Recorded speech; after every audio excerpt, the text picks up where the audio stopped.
गोर लगै छी, अपने सबके मिथिला संस्कार पर स्वागत करै छी। एकटा माता रानी के गीत दै छी, भक्त पुकारि रहल छन माता के, से सुनू।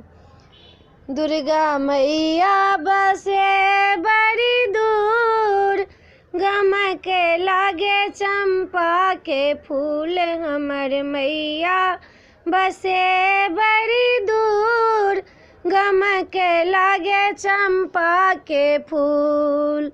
अरहुल मंगाएब माला गुथाएब, अरहुल मंगाएब माला गुथाएब। मैया के पहिरब जरूर, गमक लागे चंपा के फूल। दुर्गा मैया बसे बड़ी दूर, गमक लागे चंपा के फूल। शेरा वाली बसे बड़ी दूर, गमक लागे चंपा के फूल। पायल मंगाएब माँ के पहिराएब, पायल मंगाएब माँ के पहिराएब।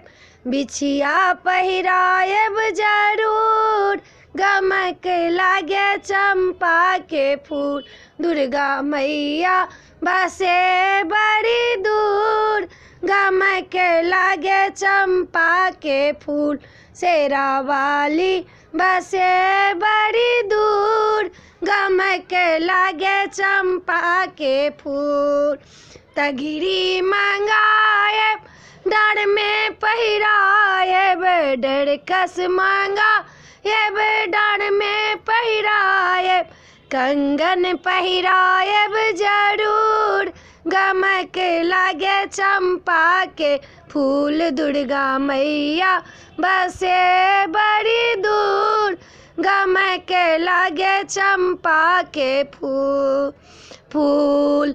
लहंगा मंगाएब माँ के पहिराएब, चुंदरी ओढ़ाएब जरूर, गमक लागे चंपा के फूल।